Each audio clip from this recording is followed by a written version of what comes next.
Welcome to HortTube. My name is Jim Putnam. I've come up to North Raleigh. I'm at the home of Jay York and his wife Kim's beautiful garden. And we're going to take a little walk through it. And it's amazing. You have heavy deer pressure. This is another example of, what a lot of people are seeing on the channel, is how do you deal with very heavy deer pressure. We have a fence that surrounds the house. Yes.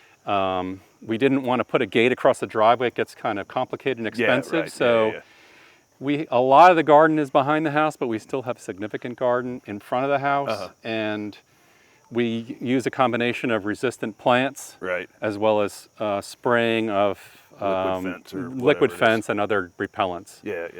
So, and they do get, it isn't foolproof. They do get, but we've had a pretty good year this year. Last year we had a terrible year. We had a doe that just kept eating and eating even when we sprayed repellent. So. Yeah. She was determined. She found her home. We thought she had COVID, so she couldn't smell anything. So maybe. So we're here in September, so the types of things we're going to see flowering perennial-wise are like your anemones over here, which you have lots of. Yes, and those the deer love, so it is a challenge to keep. They really love the flowers. Right, yeah. So we're near downtown, and we have managed to even have our anemones snacked on by the deer. Yeah, we showed them in one video, the buds, and then we went out the next day, and the buds were gone. So you've used a lot of ferns. Well, you'll see I see it. Some of them got nipped. Yeah, I see it. They'll come through, and they'll come and they'll nip a couple of them, and they'll say, oh, it's time to do repellent again. Right, gotcha. So a lot of ferns. A lot of ferns, yeah. These are Dixie wood ferns, those really big ones. And in the spring, when they're coming up and going vertical, that's when they get the most height, and they can be almost 4 feet tall. Well, yeah, right. But that's a lovely fern. Highly recommend that one. And it looks like it'll take a little bit drier. It will. I think it grows taller in moist, but this is fine. I mean, this is a mature American beech tree. Yeah, right. And they have fairly shallow roots, and when we have dry conditions, they can really suck this area dry. Right, but you've got something. I mean, you can see just in this border here that there are hellebores, lots of hellebores in this garden that will be blooming in the winter. Yes. You've got the farfugium that'll be blooming in a few weeks. That's right. Yeah. There's a salvia here, a woodland salvia with the yellow flowers. Yep. I see that. Now is that one all summer, pretty much? It starts in late summer and goes into October.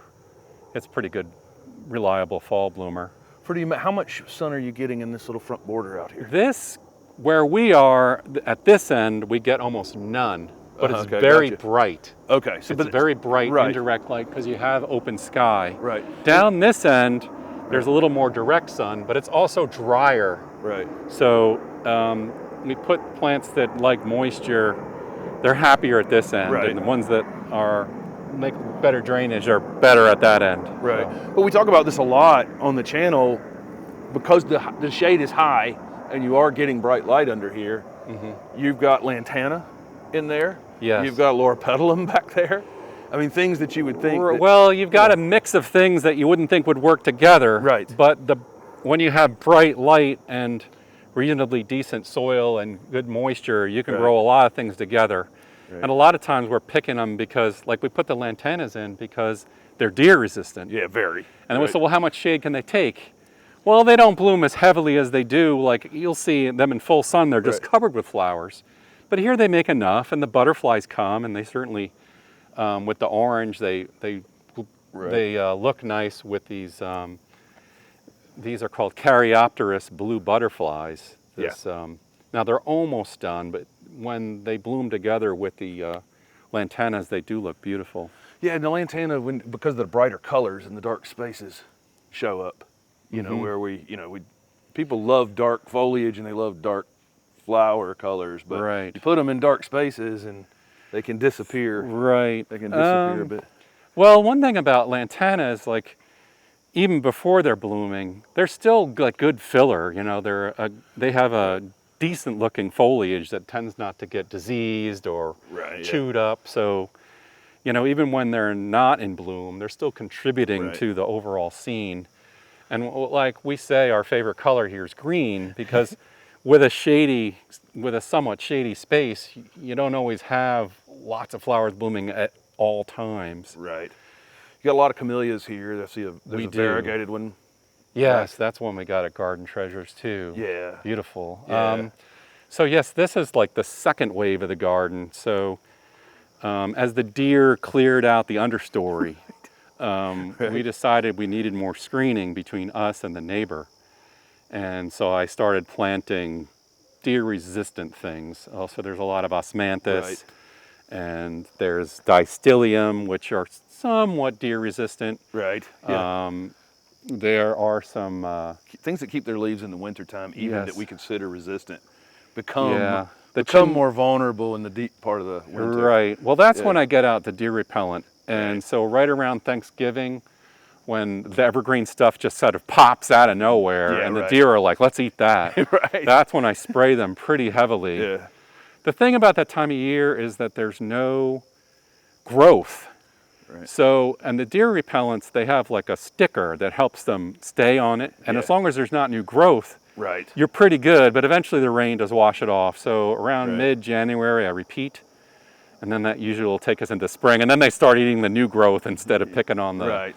camellias and things. Right. So you said you guys, how long have you been in this house? So we bought the property in 1995. Uh-huh. We built the house in 2000. We moved in 2001 and started gardening then. Gotcha. 2 waves of garden. A big wave of planting when we first moved in, as Right. most people do. Uh-huh. And then we had 2 kids that were working full time. We did our best to maintain it. Yeah. And then as the kids got older and got interested in doing things with their friends Right, and yeah. became more independent, we've put a lot more effort into Right. working on the gardens again. So you used quite a few Carex. I do. We have. And part of it is that they're very tolerant of a right. wide variety of conditions. Yes. We put them in fairly moist places, fairly dry places, sunny, somewhat sunny places, really shady places, and they seem to do well Right. just about everywhere. And on top of that, the deer don't prefer them. Yes. Yeah. We Rabbits will have snack on had them a bit. some. Well, what we Yeah. think is going on with the rabbits is that they're chewing them off and like using them as nesting material. Oh, you think? I don't know that they're actually eating them. So we'll find these stashes of. Oh, no way. Carex, Okay, well, that yes. may explain because they have done that to We're not ours as well. certain, but Right. Right. Well, they look great over there. It's just something brighten up a dark space. they do. And Yeah. it's really nice when this Japanese maple that's above them, the leaves turn red in the fall. And they, Right. you know, Japanese maples, they all tend to fall all at once. And that carpet of red on top of that Yeah. bright Carex is really striking. It's a lot of Solomon seal, which can run amok.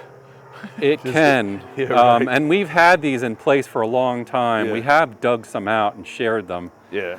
But, you know, they're a good doer. They are. They're so easy. They're Right. really easy. Yeah. The deer sometimes eat them, but generally they're not their favorites, so we do pretty well with them. Right. Yeah, and there's a lot of ginger, a lot of hardy ginger planted. Yes, Hedychiums are very animal resistant. Voles or deer, rabbits, they leave them all alone. I see you got some flowers on one back here. Are these how do they do with the part shade? Or They bloom. They don't bloom as well. That Right. area gets a fair amount of sun. right, I got you. We got used to have when we first moved here, we had a rhododendron there, and it would just get cooked. And then we said we need to put something that likes it Right. hot and dry and sunny. Oh, that's And perfect. so we put those there. And the nice part about them being there is when you're going to and from the house or sitting yeah. on the front porch, Oh, the right. odor of them is Right. Yeah, they're that's so gonna hit you. fragrant. How And so- long ago did you plant this Japanese painted fern? Probably close to 20 years Okay, ago. I mean that's the biggest. That's maybe one of the biggest So they groups of. I think Japanese painted fern there I've were ever seen. 3, and originally I don't. You know, it just looks Right, yeah. one big mass. you Yeah, know. and they're taller because they're competing with one another. But those are doing exceedingly well. Yeah. What soil prep have you done for these beds? The soil here was forest soil. You know, there was some fill brought in, and you know the dozers did compact stuff. Yeah. But we brought some soil in. You know, it was just something the landscaper brought in. I don't really know what it was. But Gotcha.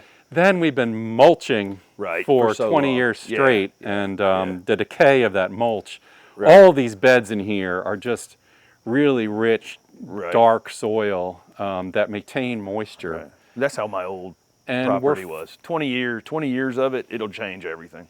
Yeah, and the other thing, especially this bed, where it's on the other side of the walkway, there aren't any tree roots in there.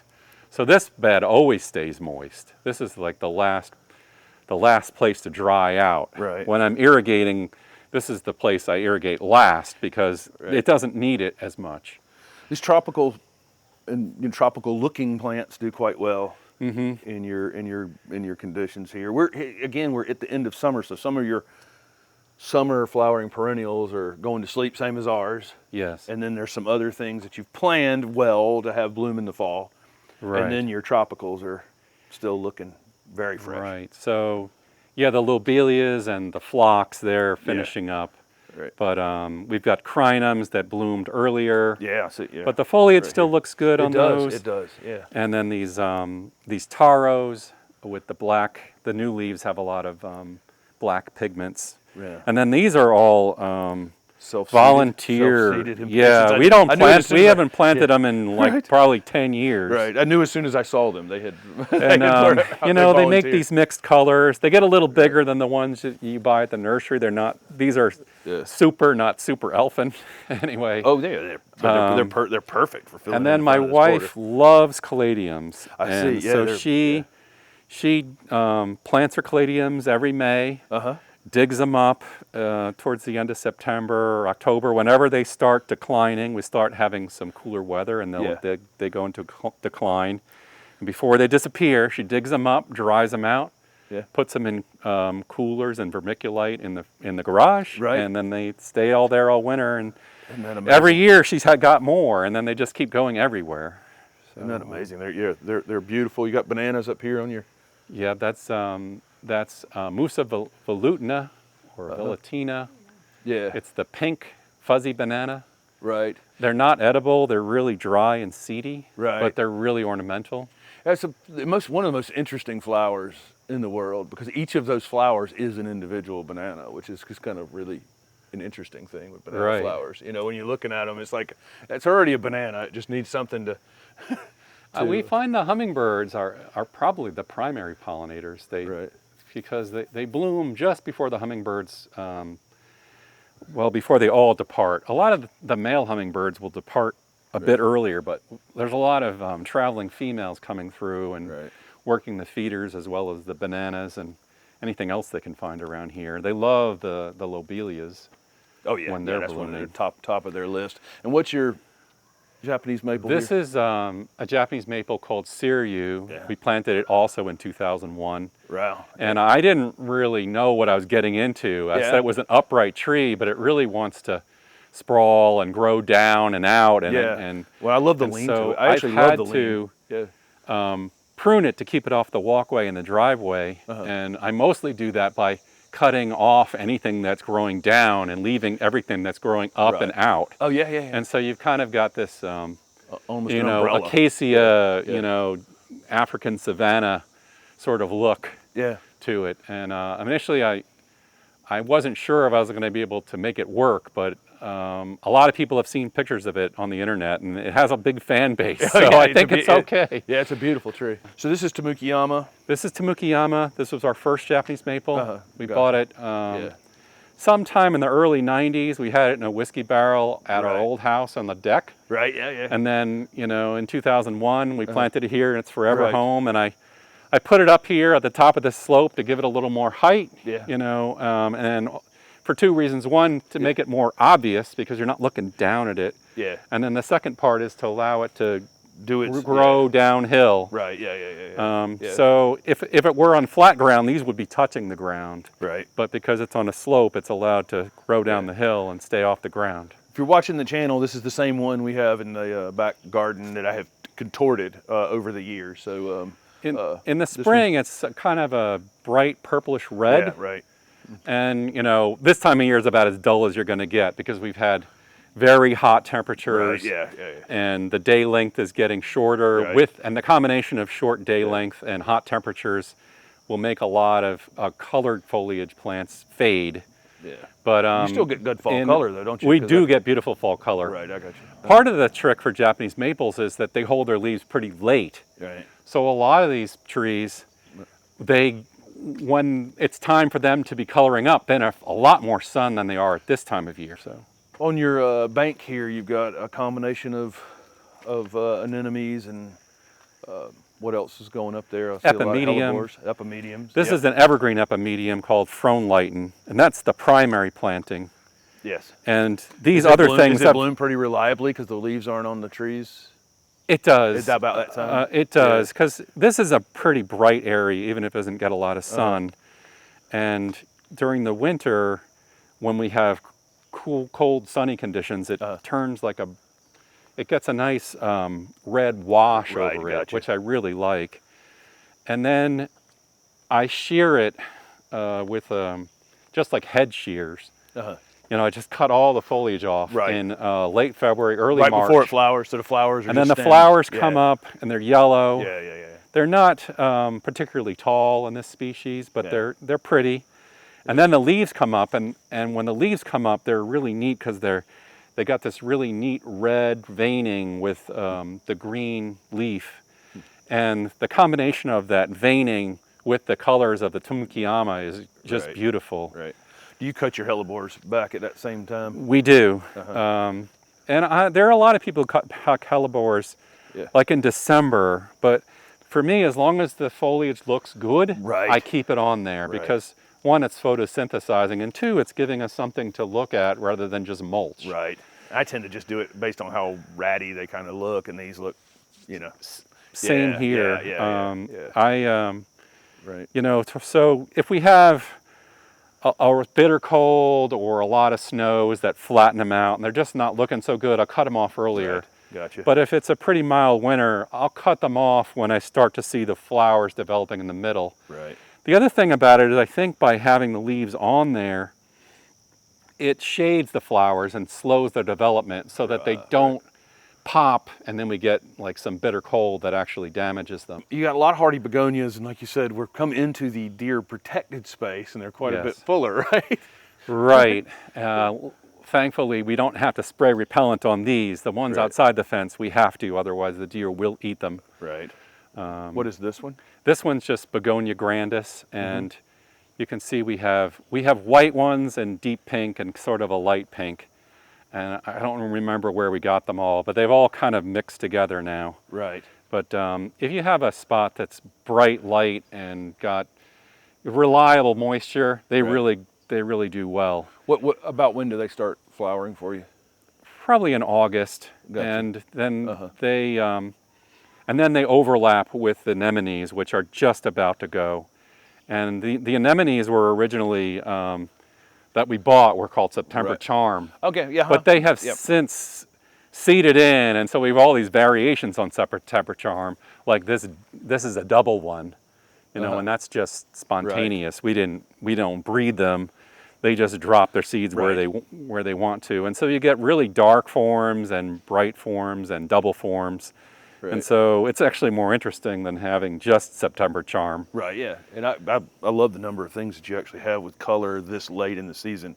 So normally when I'd be coming to do a garden tour somewhere this time of year, you know, we're kind of almost in between some of the maybe fall flowering Camellias Sasanquas that could turn the garden into something, you know. That's right. Yeah, so but you still have it. There's still stuff going on. But yeah, I agree with you that when you get in the fall garden and you get into your camellias, which we have a lot of, and then also, you know, the fall color of the Japanese maples, that's yet to come. Right, yeah. But we're kind of in late summer where things can look a bit tired, but then there's some things, like especially tropicals, that are still going strong. Yeah. And then plants that are hardy but bloom this time of year. And there seems to be something about plants that bloom this time of year. They tend to keep their foliage looking decent too, and I think it's because they need the energy to bloom, where a lot of plants that bloomed earlier, they're kind of declining a bit.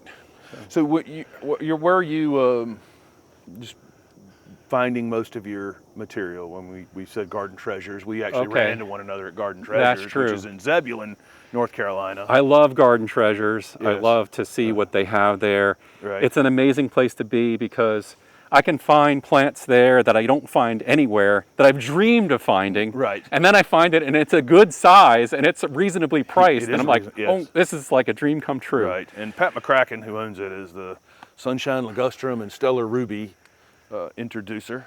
Yeah, Pat, I enjoy visiting with Pat too. Yeah. He's got a lot of knowledge and he's willing to share it. Right. The other place I go, I do a lot of shopping at Homewood. Okay, gotcha. I had a video from Homewood on the channel. And Christina and Tina and Steve out there, they take care of us. You do software by day, so this is not your. That's right. I'm a software engineer. Okay, so this is your release. This is your and your wife's. This is a hobby. Yeah. This is our hobby. Are you doing all the maintenance? We're doing all the maintenance. We Okay, have no I'll get crew. that immediately. I'll get that immediately. There's clearly some people maintaining. The crew is just me and Kim. That's it. Having it planted this densely, you probably have. I mean, you're going to have weeds, obviously, but you have less weed pressure. Right. Having it. Right. The perennial gardens are planted thickly, so that reduces the and then when you get into the forest itself just suppresses weeds because it's so competitive. Right. So it's not as much work as you think.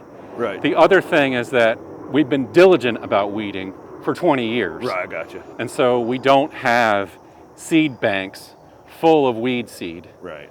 And so there are, like every once in a while we'll have like an outbreak of Fatua villosa. Right. And then, it's like, okay, we must have missed one last season. But then, we'll be extra diligent in that area and we'll make sure we pull every one of them. Yeah. And so we keep it controlled. How often are you mulching? I mean, you can't really get in here and mulch yearly. So yearly, in the and winter, we tend to do it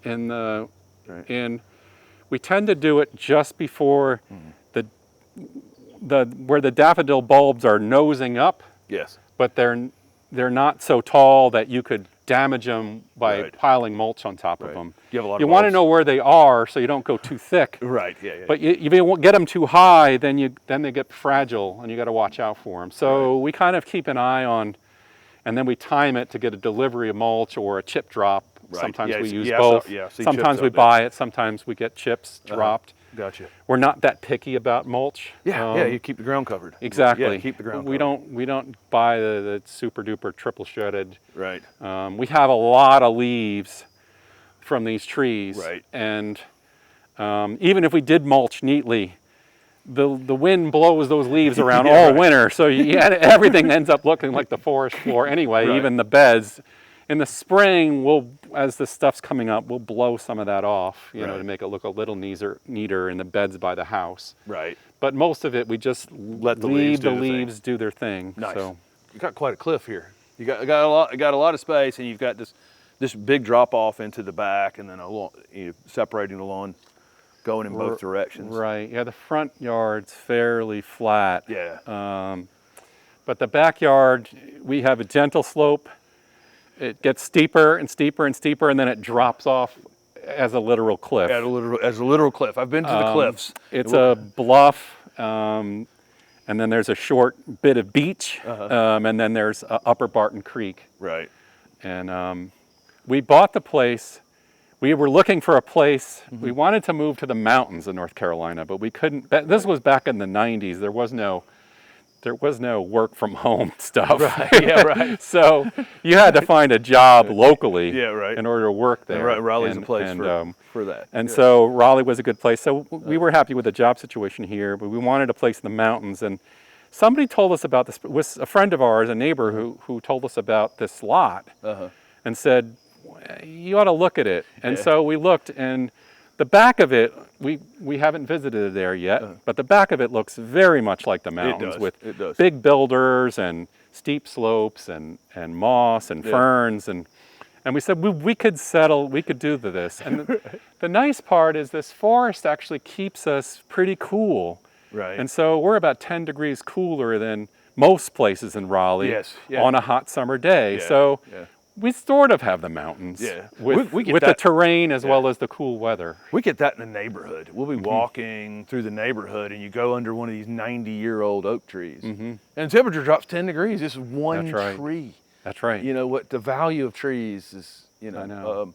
Is amazing. So turning the corner, you've got some more of your self-seeded impatiens and other perennials that are... That's right.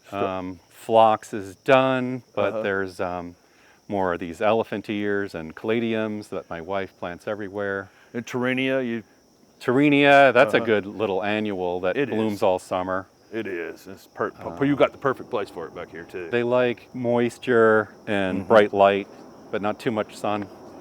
Right. This is a crepe ginger or costus.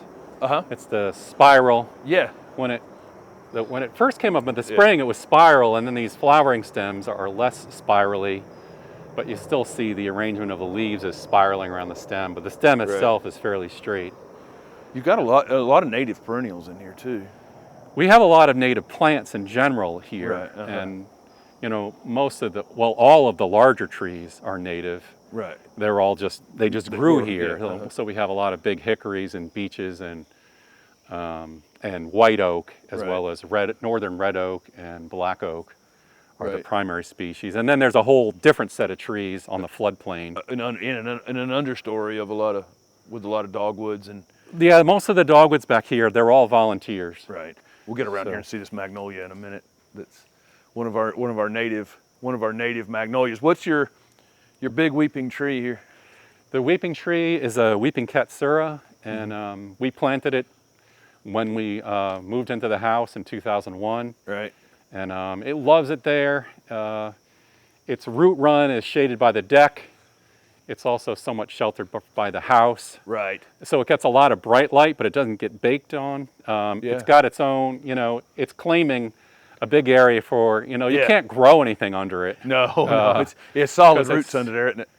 And the other thing it has advantage of is that the air conditioning drain dumps water on the ground. So when it's really hot, it's getting some water. Right. And the other thing is we have a drip irrigation on the deck. Right. That runs every day, and the excess drips down onto the katsura too. So they're not the easiest plant to site in this area, but if you have a good spot, they grow perfectly fine. Yeah. And I told you, when we got one in the neighborhood that's, I don't know how old it is, it's this wide, where they staked the limbs down on it originally. And but this is in its full glory. That Joe Pye weed up here was... Yeah, that's Joe Pye weed, and Yeah. that's supposed to be the dwarf one, but it's Yeah, pretty Little moist. Joe. Little Joe. No, it's not. Or I think Joe- it's Gateway. Oh, Gateway. Okay. so Little we got- Joe, I think, is maybe even more dwarf, but this was the original dwarf. Yeah. But it's still 8 feet instead of 15. Right, and our Little Joe is over 6. Okay. As well, so it gets some size. So on if you there as plant it where there's plenty of moisture, they can get really big. Yeah, But you I can love see to these watch the babies lobelias on it. are over 6 feet too. Yeah. So if this were standing up, it would be, I'm 6 feet, and that's 6'1", and so that's bigger than me. Wow. How long have they been in the ground there to get that kind of? Well, vigor usually at this point? lobelias don't live that long. So they're self-seeding. yeah, they're just self-sowing. They love the moisture in here, and this combination of getting good sun in the afternoon and reliable moisture will get you your biggest plants. Gotcha. You got a big native azalea here. Do you know? Yeah, which this one? is canescence. Okay. There's 3 canescence. I planted them here in 2001. And I've never really pruned them other than to cut them off the path. Right. So they bloom extremely heavily. Right. You got perfect light that time of year. Yes. Right. Yeah. So they have light pink blossoms with dark pink backs. And so the whole truss has a really nice bicolor effect. Right. They bloom for probably 3 to 4 weeks. Right. They tend to bloom when the first butterflies are coming out. So Right. a lot of times you'll see swallowtails pollinating them. Is this a fragrant one? Do you know? It's somewhat. Some it's are, not some really aren't. strong, Yeah. but Yeah. it's got some fragrance. Okay. Nice. But it's okay. And one of our favorite native magnolias was. This is umbrella magnolia, or Magnolia tripetala. Yeah. And you know, although there are several native magnolias that do this, they make almost a whirl of leaves at the end. Right. So this bud right here will open to a whirl of leaves, and then sometimes, and then a flower bud. Right. And then after that goes by, it'll make this other shoot that comes out to start the process for next year. For growing. How long? This one's self-seeded. This is a volunteer. Right. And initially there was a tree. There were 2 trees here that got damaged in a storm. And so this tree was a small tree and kind of crooked. Yeah. And those trees got removed because they weren't contributing to the scene. And this tree responded by putting up a sucker that was straight. Yeah. And then I said, well, what would happen if I were to just cut the main stem and leave the straight sucker? Wow. And the tree said, oh, thank you. That's exactly what we wanted. Yeah, right. And then it was able to go straight up. So I did that in 2017. I had the sucker. It's grown to 25, 30 feet now. It's grown. Well, the thing about it is it had a really old root system. Oh, yeah, right. Yeah, and it had collected energy for probably a decade, even though it was shaded, it still had a built-a root system. And so when we gave it the light and then we allowed it to have good form by going to a straight stem, it really loved it. And now it blooms heavily every year, and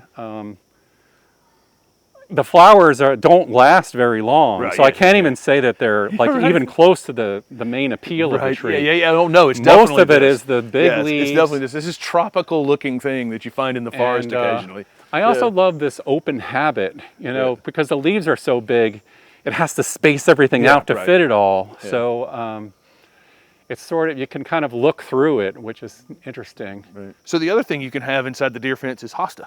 I see. We do have lots of hostas, and they are really good plants to have in these conditions, which is we have pretty good moisture here and bright light, but not a lot of sun. We get a little bit of morning sun, but they like that. Right. And we're standing under your yellowwood here. We are standing under the yellowwood. How long ago was that planted? The yellowwood was also planted in 2001. Okay, gotcha. And it's got a nice caliper on it now. It does, yeah. It's leaning back into the sun a bit, but it seems sturdy. It is. We've never had any breakage on it or any kind of problem. I mean, you can see it does, you know, the interior branches die and they crack and fall off, but no live branches have broke on it. Right. But it does have beautiful fall color, and it does have a nice winter silhouette too, and the pale bark, you know, echoes what's going on with these beeches, which is a nice look. So you have there's a ton of natives that were just on site, and then there's a lot of natives that you've added. So we definitely want to come back and kind of do this a little more thoroughly. We've hit this in the evening, losing light very quickly. Selaginella is doing fantastic. Yes. Yeah. Yeah, that's a great little, I guess it's a fern. I think of it as a fern, but it isn't really. Yeah, it's like its own, it's its own, it's in its own thing. And that's one of Steph's favorite hosta over there. What is that? Striptease. You got it. Yes, That's yeah, those are big ones, right? Those are big ones, actually. Well, this little island here stays pretty moist, and you can see, you know, we got moss growing here, so you can see there's some moisture in the soil all the time. Thank you very much, Jay, for being such a great host. Thank you. Yeah, thank you for coming. It was nice to meet you both. Beautiful space. You're welcome, and you're welcome to come back. Awesome. Thanks.